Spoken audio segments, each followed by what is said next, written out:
about loving friends and family. It's all about sharing a feast and cheers. It's always been happy cause the children are dear. It's all about peace every time of the year. If only I could see your face again, not behind the screen at the other end.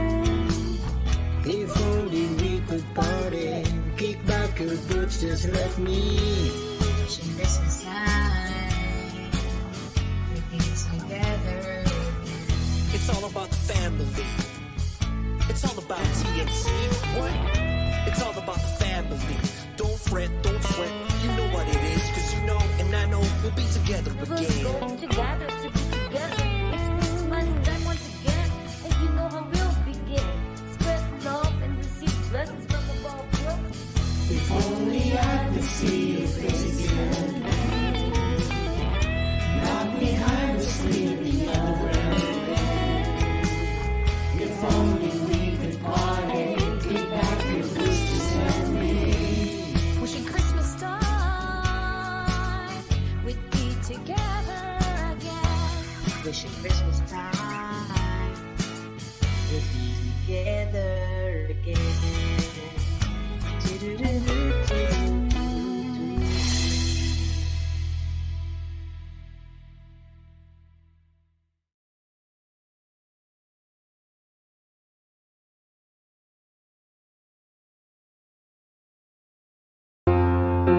The new channel.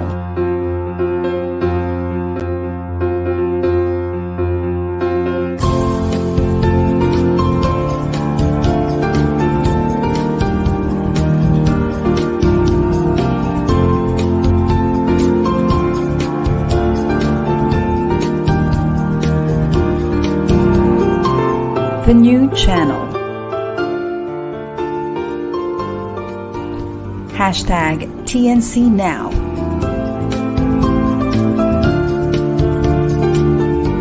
The views, opinions, and insights expressed in the following shows are those of the host, producers, guests, and viewers.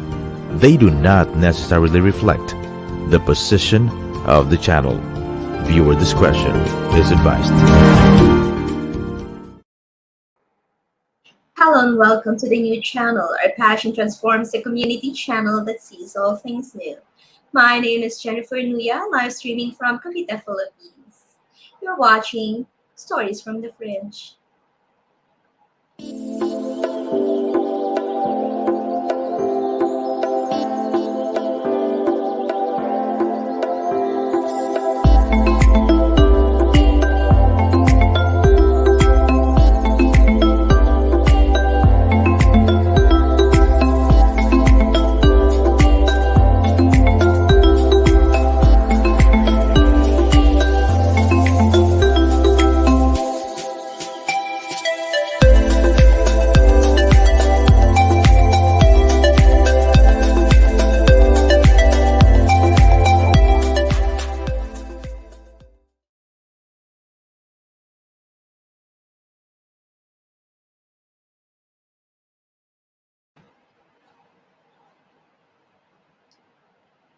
It's 24 days before Christmas, and as you have seen earlier, we have our Christmas Together 2.0. Christmas is best celebrated with family, friends, and loved ones, making memories together, memories that will last us a lifetime. For those who are tuning in for the first time, Stories from the Fringe aims to push for more diversity, equity, inclusion, and belonging. We are committed to creating a world where individual differences like gender, class, ability, and many others are not only seen and understood, but also celebrated. We can all be a part of this collective vision. Now, in order to make the most of our time together, we recommend that you turn off all distractions, prepare to take mental notes, and just be fully focused and engaged. We have a very special episode today. In the spirit of giving, 15 speakers from different continents and different time zones gathered in a virtual summit organized by Check for Check last November 29, 2022. The program officially opened with a brief message from Check for Check's founder and principal consultant Melvin Phillips. The keynote speech by Avid Hussain, an award winning creative leader and executive producer of Creative Stew, followed next. He underscored the importance of storytelling in all business conversations. Likewise, Toby Nagy posed the question, are entrepreneurs born or made? Another noteworthy speaker, the economist entrepreneur Bart Remes, provided an overview of the 20 mental models to make entrepreneurs master economics. And the panel discussion aligning education to the future of work, moderated by Tudi San Pedro, the managing partner of the Paseo Group, included the panelists Anthony Philip Robles, the co-founder and president of First Services, Gunther Wallendorp, the chief vision officer of the New Nation Education, and of course, Toby Nagy, the founder of BCF Coaching Academy, and Bart Remes, managing director, economics in action. Let's see some of the highlights of the Check for Check Virtual Summit 2022 titled ACE, Accessible Community Education.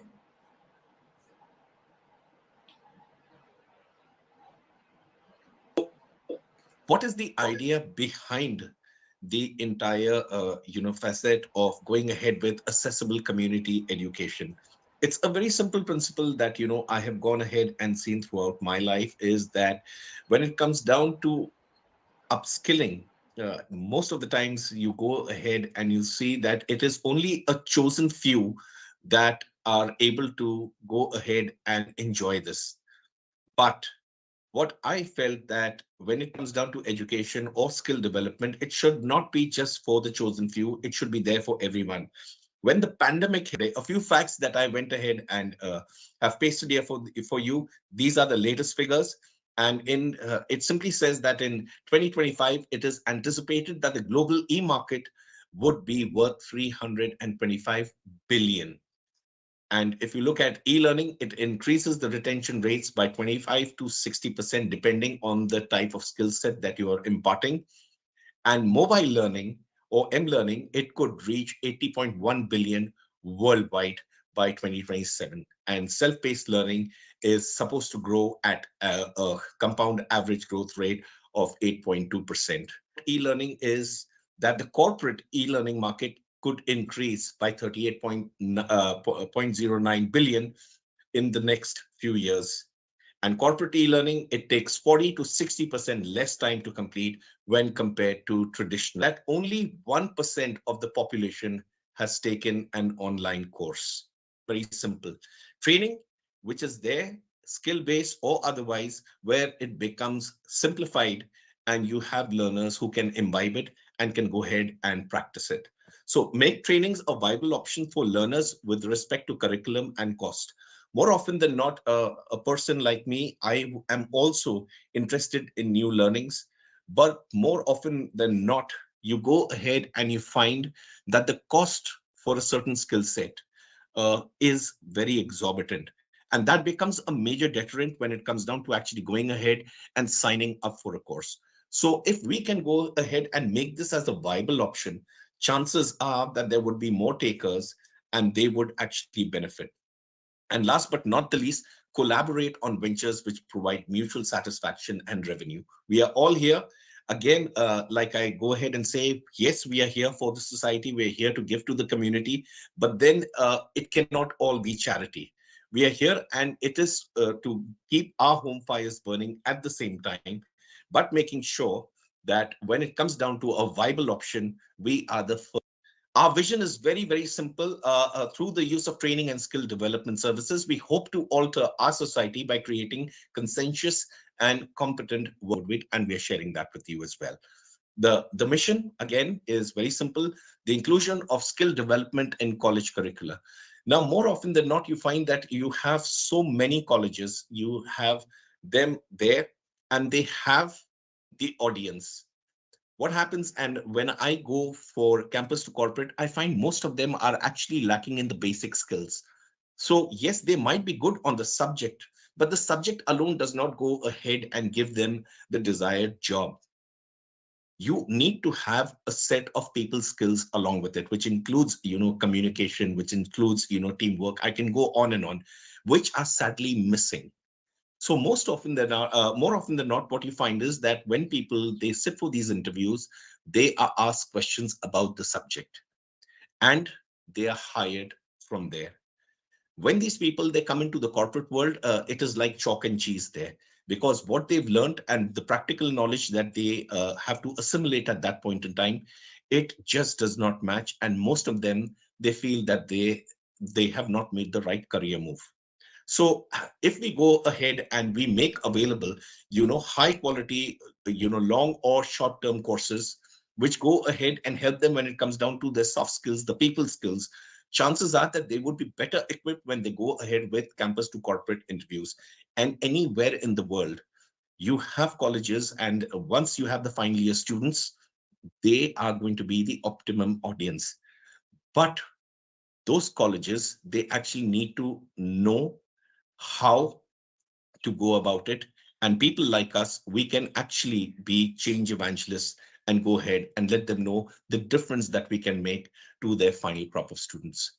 The assurance of career progression that satisfies trainees' expectations is what we would like to go ahead with. They do not feel cheated at any point in time, or they feel that it is the same run of kind mill kind of a thing that they've already heard before. So we want to go ahead and try and do things a little different. One of the main key areas that we are currently working on as we speak is we are looking out for, colleges and universities where we can go ahead and enroll them in our learning partners program, and to ensure that we can go ahead and start a courseware for them, which entails their second and final year.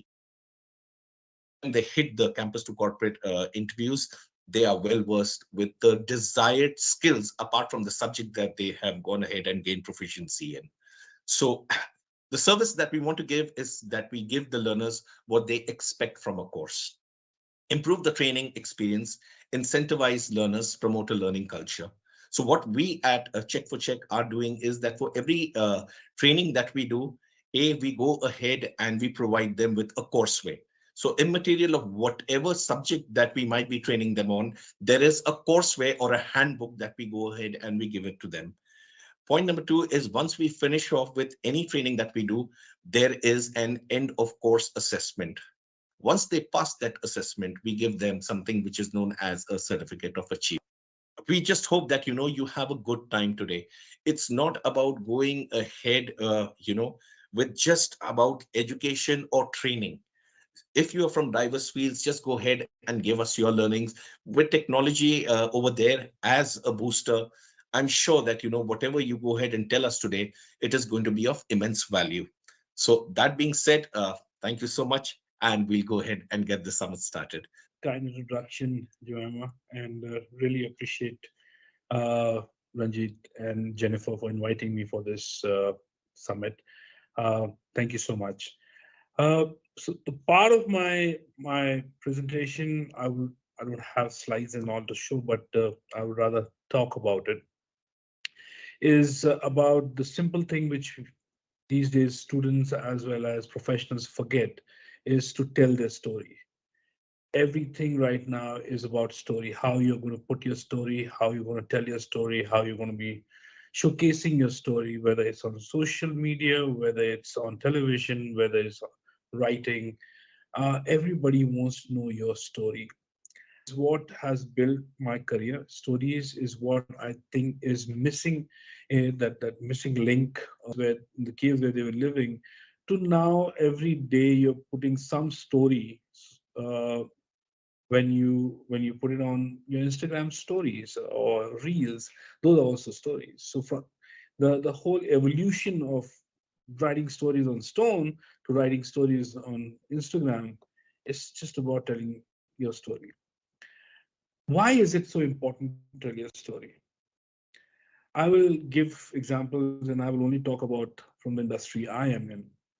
Every big director or every big producer, whoever makes a movie or a TV show, their first movie which does really well or make them known are the stories which is personal to them and they know the most. And that is one of the reasons why every big director has told their personal story in their first film or in their first series, because they know it best, because they can visualize it much better, whether what they have gone through in the childhood or what they've gone through in their grown-up stage, they can articulate it much better than writing any fictional stuff. Even if they're writing fictional stuff, they need to know something of that fiction from their personal experiences in their life. So it has to be that person. You need to tell your story. You need to tell your stories because it connects you with your audience, with your business associates, with your clients, and it gives you that kind of comfort level that when you tell your own story, the other person listening to it connects with you at some point, and then it makes it easy for him to start the conversation, to give you the feedback, to ask more questions and familiarize themselves with the kind of experiences you have or you had. That's part of what I do, and that's what part of uh, going forward I can bring on the table, and to help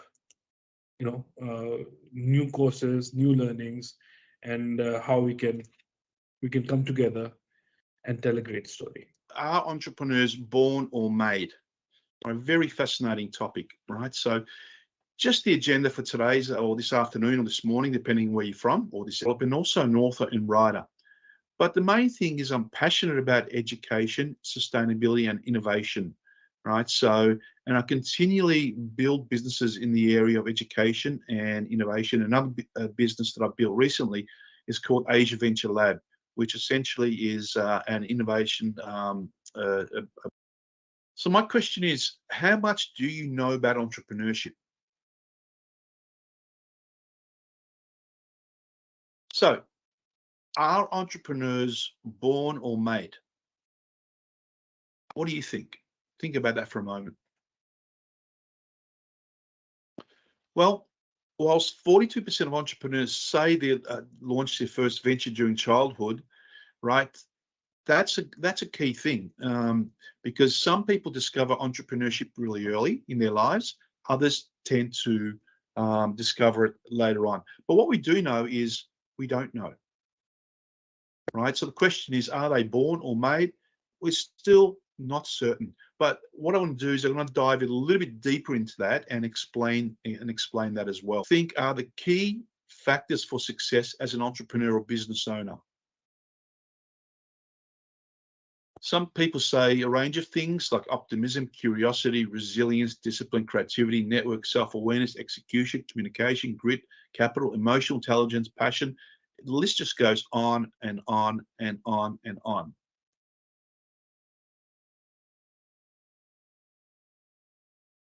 But for my research, there are two primary factors. The first one is, and this is the reality, you are more likely to succeed as an entrepreneur if you have rich parents. All right. So this goes against intuitive thinking that essentially that anyone can be an entrepreneur. Yes, anyone can be an entrepreneur, but we're talking about the reality of more likely to succeed. Now, the question, of course, why is that? All right. So it comes back to a couple of things. First of all, when you have rich parents, you're more inclined to take a larger risk because you have a fallback position. So you take a risk, and then if it doesn't work out, it doesn't matter. You don't fall into a hole.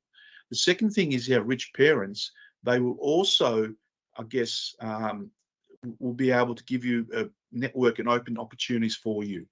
And the third thing it's important to understand is when you have a fallback position, you can run a business that's not making money for a lot longer than other people.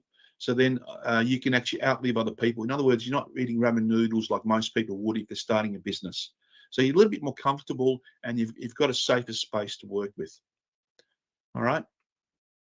The second primary reason that you are likely to succeed if you are an entrepreneur is if your parents have had a business before, right? If they might have a business or had a business. The question, of course, why?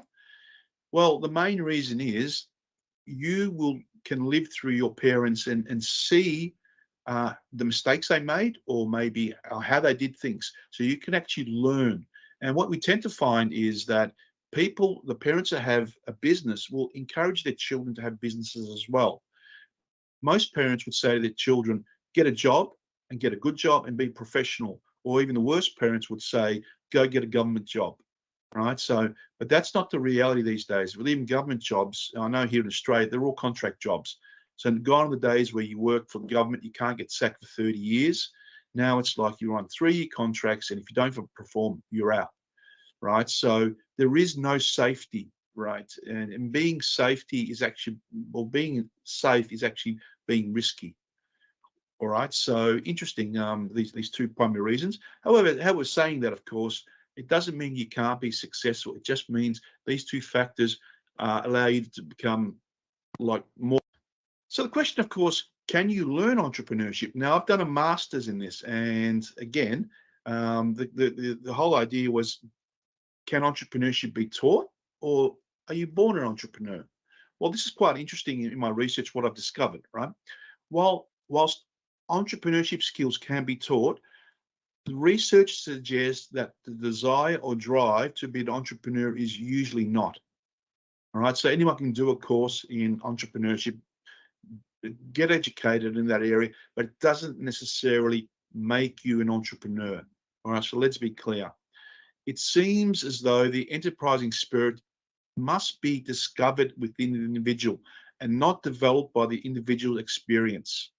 So like I was saying earlier on with the lemonade stand, some children come along and discover this early. That might be encouraged by the parents to do this. Some people discover this later, and they might be working in an industry. They might have an idea. They might go to their boss. The boss says, no, we don't want the idea. Then they spin off their idea. So it just comes through various stages in life. Some people do it really young. Some people do it in their mid-age, some people do it in the old age, some people never do it at all, because what they want to do is have a say coming up. The other question, of course, does education increase chances of entrepreneurial success? The answer simply is no.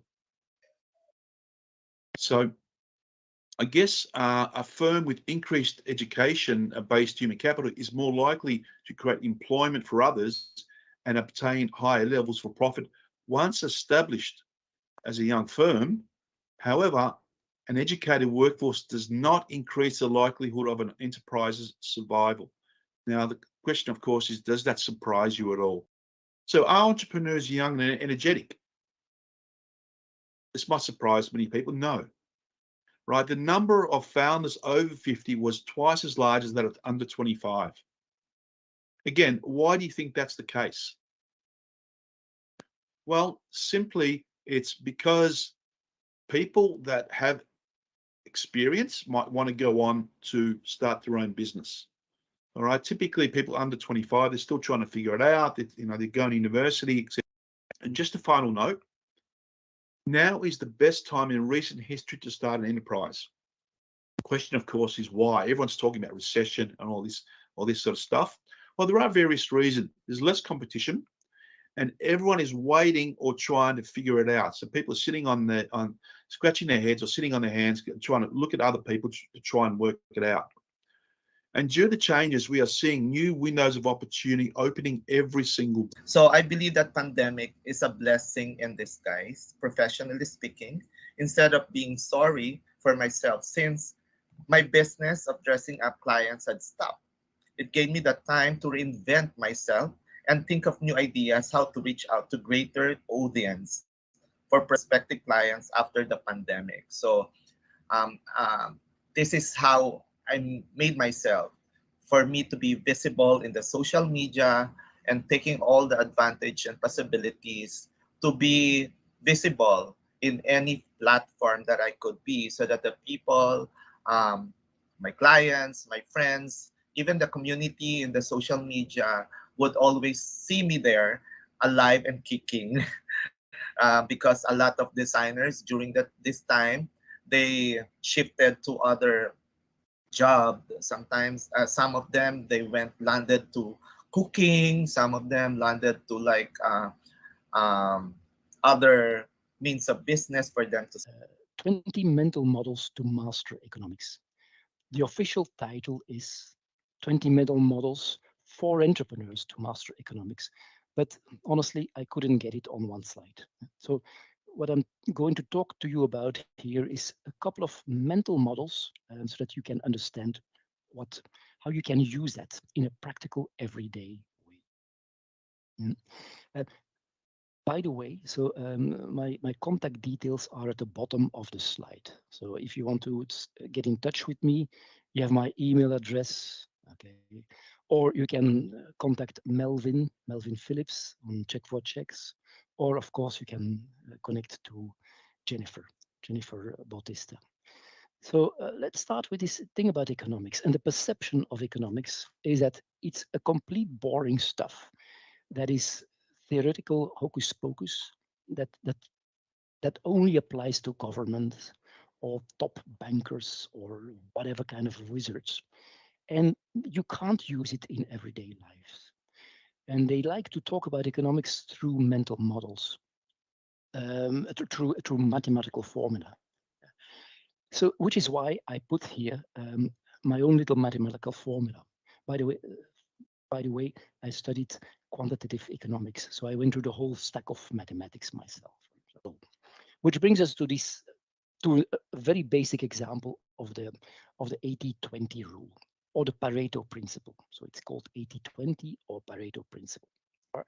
So what does that mean? That is a famous mental model. If you don't know it, no worries, I'll explain it to you.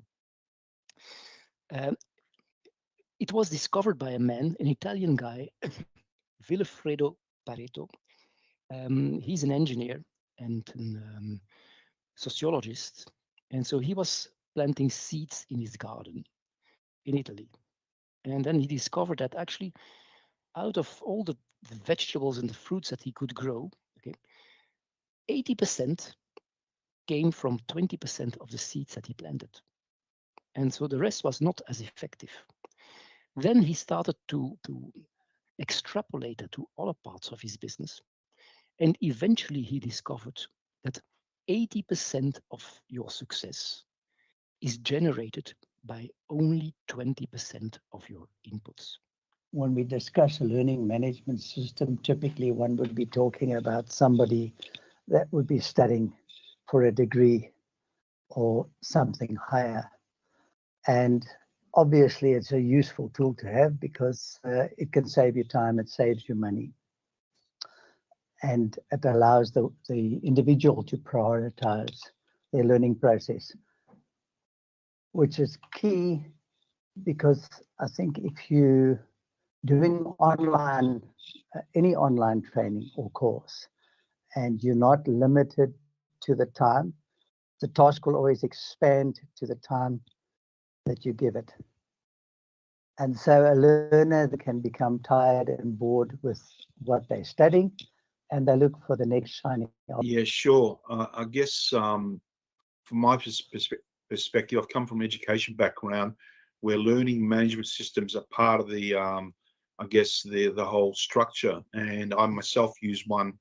I use Thinkific platform as a learning management system, and it allows you, I guess, one to structure your courses really in an efficient manner.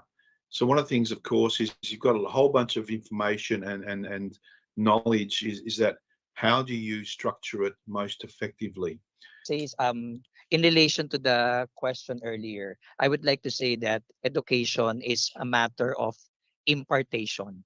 Because lately, since I was a student and when I became a professor and administrator, I noticed that education is always being treated as a commodity. It's always being treated limited to products as well, alone.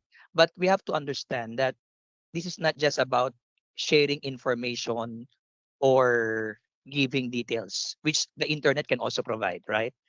But Mhm. when you talk about the whole education process, it is more of impartation. So we impart who we are. We're not. It's not just what we share to the people or the words, but it's also who we are as a person. Welcome back, everyone. We'd like to acknowledge our partner, our All right, so there you go, dear viewers. We've seen the first part of the highlights, key highlights of the Cheque Virtual Summit 2022. So when we come back after the break, we'll again see some of the speakers, which include Alan Stevens, also Her Excellency Dr. Monica Grant, and Angelo Ortega. So we will listen to them later when we come back.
Greenfield District, the future-ready district, home to Greenfield Tower.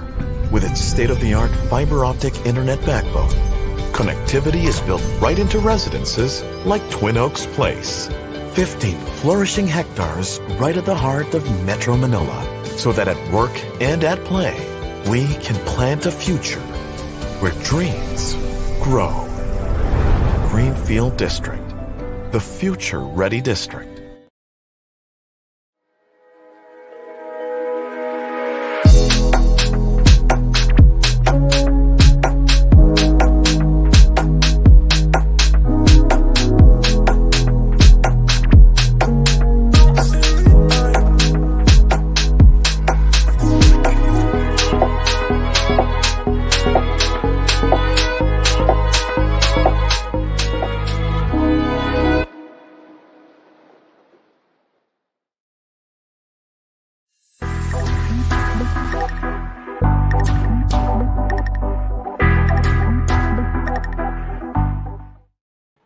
The new channel is an alternative new media platform of online shows for people on the go.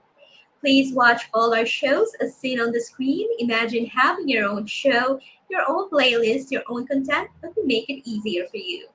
TNC aims to transform the lives of our viewers through engaging, authentic, and original content. Our vision is to become a global 24/7 live stream channel that showcases Filipino talent, global influencers, cultural intelligence, and ingenuity. Thank you so much, dear viewers, for always supporting Stories from the Fringe. You can watch us live or on replay via Facebook or YouTube. Follow us on IG, listen to us on Spotify and Apple Podcasts. Just search hashtag TNC Now. For sponsorships, please email now at anewchannel.com or send us a DM. Enjoy these life-changing shows because we made them just for you.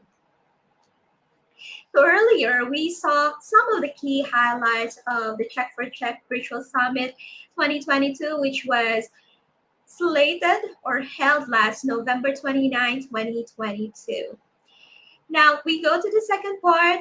We have international profiling and communication specialist Alan Stevens from Australia sharing how to lead your clients and staff for greater and faster profits. While Lana Lise Roy from South Africa as the audience is emotional intelligence and creative intelligence, the new currency for entrepreneurs.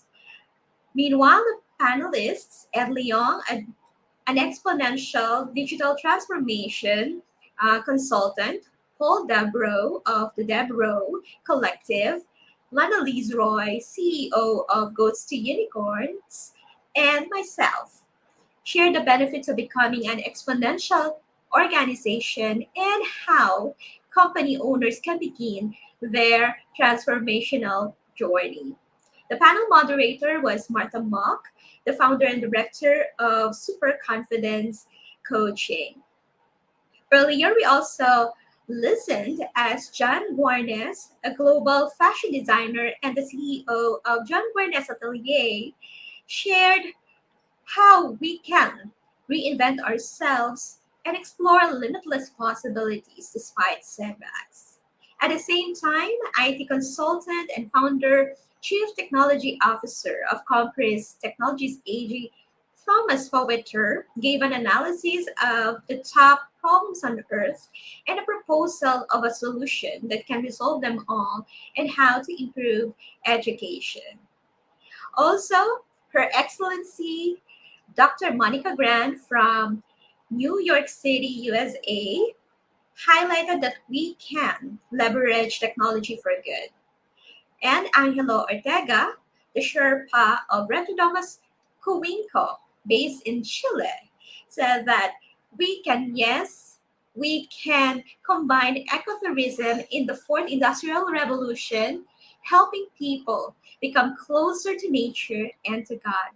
So let's see the second part of this virtual summit.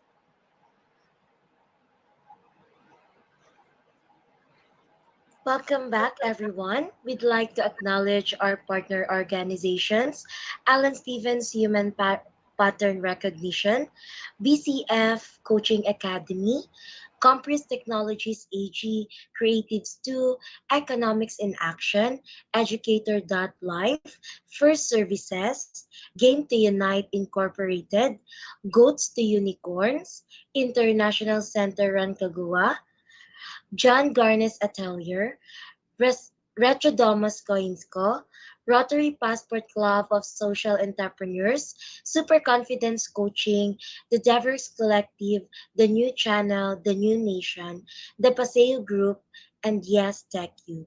We appreciate your support. Our next speaker will show us how to read your clients and staff for greater, faster profits. Little bit of my background. I'll go through this very quickly because it'll add to what I'm going to be talking about, because some of what I'm going to be showing you, you may think it sounds a little bit woo-woo, a little bit strange, a little bit out there. But I want to give this explanation to show you that this is all based in science. I've worked, as Jemima was saying before, with the Federal Police, the Tax Office, Disney Films and Gillette. It's all about uncovering what makes people tick, to be able to build stronger relationships with people. As mentioned, I'm also a director on the Business of Smiles, and I'm the creator of the hashtag We Together and the Campfire Project. The Campfire Project is a safe place for men and women to be able to come to and share their stories. Now, one of the things is with that, when people come in and share their stories, because they've never had anybody listen to them before, they're coming in quite vulnerable. And for them to open up and to share the story of their life or what they've been through, it really needs to be a protected space for them. But to be able to connect with somebody really quickly is imperative for them to feel comfortable enough to open up. In 4 years now, we've had over 530 hours of conversations, and not once has anybody pulled back. They've all opened up and told their stories. And in the panel discussions, when we brought the people together, not once have they, has there been any bigotry, sexism or racism. And we've got all genders, all cultures and all religions in there. So everything that I do is about building relationships. Didn't do it in a way that you needed to. And the lesson in life is to always learn, what can I learn from that mistake and not to repeat it. Because if you don't and you do it in the same way, all that will happen is that you will fail again, and you will fail and fail until you actually realize what the universe is teaching us. So in the 20th century, the struggle was around exploitation. So what you knew was what allowed you to conduct business or be able to climb up the ladder of success. And it was generally what you knew and who you knew was your measure of success. The 21st century now is changing, and we're using more of a formula where, how are you adaptable? How adaptable are you in this 21st century? And now it's not just made up of what you know, it's around how you know it, around how creative you are, and also what spiritualness you bring into your life. And what is going to happen now if you are not adaptable? So if you are rigid and you say, this is the way I've done it, and this is the way I'm always going to do it, and this is the way that you will do it because that's what I told you, you will start to become part of a class known as irrelevance.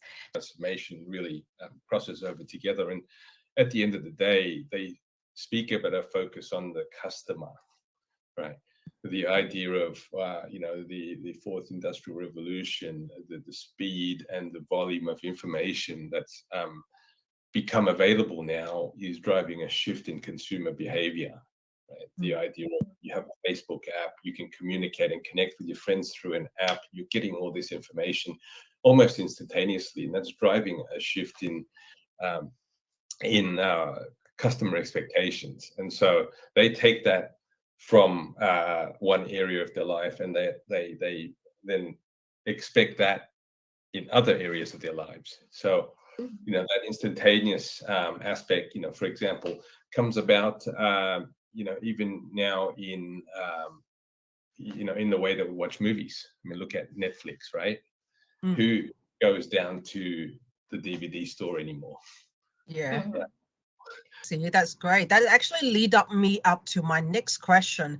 You have explained a few of them, like Netflix, Spotify.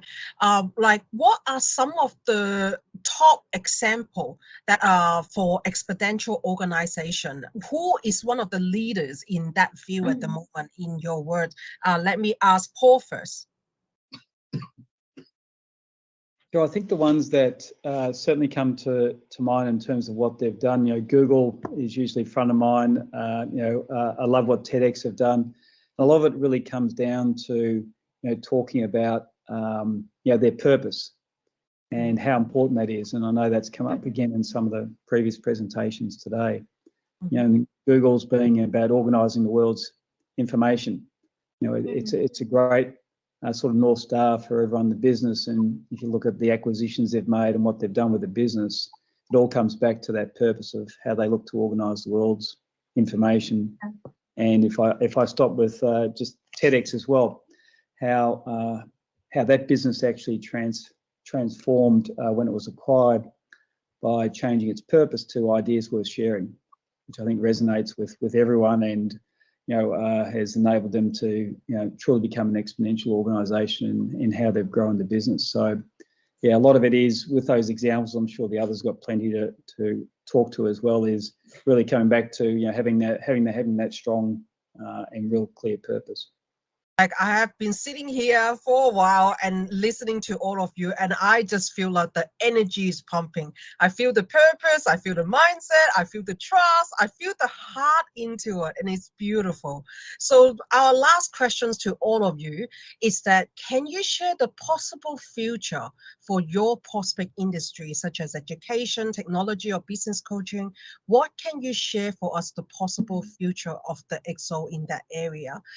Let's start with Ed. I'm going to quote a specific aspect of technology. I think that it's going to be huge in the coming years, and that's around blockchain and Web3. That's distinct from just talking about EXO. And what we're talking about is another level of disintermediation. So when the internet first came out, right, the internet eliminated the middleman, right, allowing buyers and sellers to trade directly on the internet. I think the coming implications of blockchain and Web3. It's a maximally ethical socio-economic model, a capitalism upgrade towards a high-tech future of abundance, solving the biggest challenges. We think this is quite unique regarding several criteria, which is probably the first concept to solve all the bigger problems. And just a book came out about the 10 worst problems by a US economics professor, and he sees 10 of these problems as that we also see as the top 10 problems, but we are in alignment. As many people as possible contribute to science and accelerate it. First, by educating people to the maximum, then using psychology to make them collaborate better and understand each other's issues better. To make it simple. And we're having this conversation on what is Giving Tuesday in America. And so I'm not really sure if that is now a thing everywhere else, but it is Giving Tuesday, and this is where nonprofits go out of their way to get the rest of our money before the year is up, the fiscal year is up. And I remember growing up, it wasn't a thing. I think maybe within the last 5 years, Giving Tuesday has kind of adopted the Black Friday after Thanksgiving ways. And, in America, it's always a reason to get our money before Christmas. So it's not a bad strategy. If people are giving out money, might as well get it while the getting's good.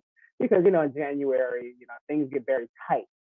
So today is Giving Tuesday. We're going to be talking about philanthropy and giving and how we can utilize technology to do that. I created a slide. It's not necessarily more important than the speech, but if it can come up, it might be helpful just to have a visual. But if not, it's all for the good. Tuesday. And so what does that mean? It means in the world, people want to give. We can look at just how the world has evolved. There is an extreme amount of prosperity in this world today. Yes, we still have poverty. Yes, we still have violence. Yes, we still have war. But it has really decreased, surprisingly, because of the benefits of capitalism. We hear a lot about the negative impacts of capitalism, greedy billionaires and environmental challenges that do exist and are extremely real. But through the positive side of capitalism, you've had institutions being built, hospitals being built, education being pursued that has advanced many nations. And so right now in the world, we do experience a great amount of abundance and prosperity in what is now known as first world countries, right? And we want to help developing and emerging. We'll also open it up to any questions or comments, and we can just flow from there. I know we're on a tight schedule, and I love this program. I really like what you've done here. and going. But just thank you again for your time, and it's always a pleasure to be with like minds and kindred spirits. Same here, man. Same here. Thank you so much, Dr. Monica Graham, Angelo Ortega. Thank you very much for the energy. Thank you for having me here. My name is Angelo. I'm super happy to meet you here. I know that all of you are spread for all over the world, which is super sweet and fun. I don't know how can I start, but let me tell you something about what we are doing right now, because basically I'm working in different process.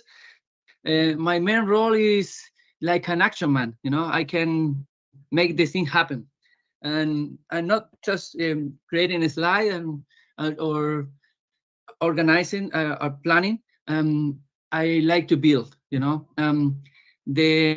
thing that you are seeing behind me is a structure called SOM. We start building domes at least for almost 6 years, but the first dome that we did, it was made it for us as family, and it was 12-meter diameter dome. It's a huge structure. It was handmade. Let's say we built it with our family, my kid, my wife, me, my daughter, my dogs, my father, everyone who was connected with us in terms of supporting us. But after the lockdown, or during the lockdown and between the COVID process, we were discussing some possibilities about this new trend, which is the kind of the sixth trend, how we can deal with the sickness and what we can do during that process, because everyone it was locked, we are locked, no one can produce anything at all, and we discuss that and say, all right, what we can do. We are owning beautiful land, thanks God for that. It's 5,000 square meter, and we are living in almost 500 square meter. And what are we going to do with that? Well, let's make some domes. And we did it. And let me share you the screen. Can I share the screen, right? Yeah, all right. And